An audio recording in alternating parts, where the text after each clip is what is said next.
So in this way, the objects behave differently at nanoregime. The properties of the materials vary with size, shape, and composition of the matter. The properties are size dependent at nanoscale. This means the size matters at nano.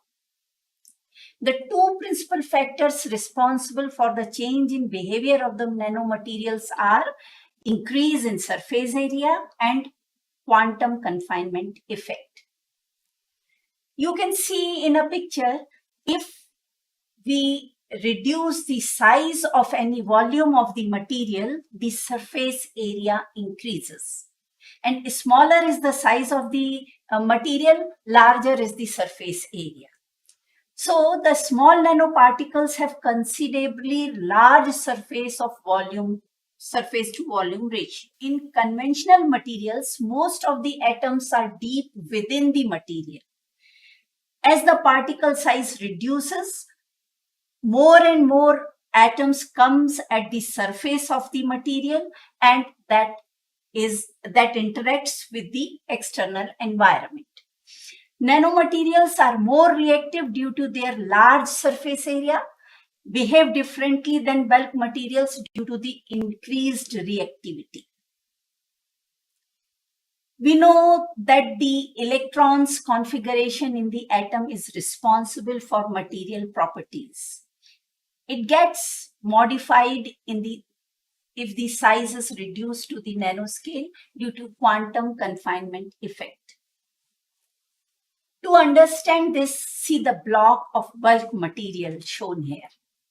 Materials are made up of large number of small grains. In bulk materials, the grain size is large.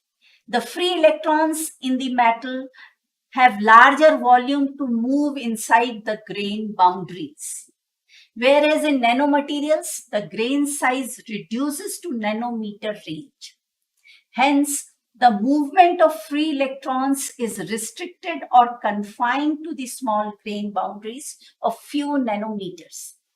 When the size of the grains is of the order of the wavelength of the electron, its movement is governed quantum mechanically, and this is called quantum confinement effect. The confinement of the electron can be illustrated by the example of motion of a quantum mechanical particle in a 3D box.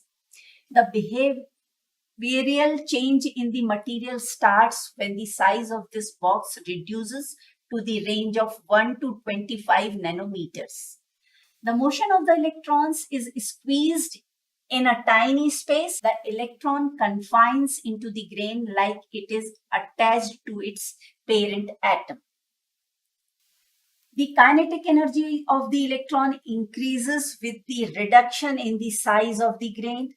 Smaller is the size of the grain, higher is the energy of the electrons. Hence, the energy distribution into the band structure gets modified, resulting into quantum size effect.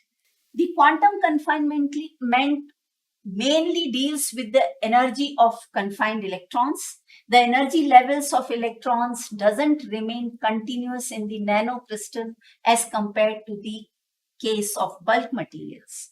Due to the wave functions of confined electrons, they become a discrete set of energy levels. This quantum size effect influences the nanomaterials' properties like electrical, optical, as well as mechanical behavior of the material.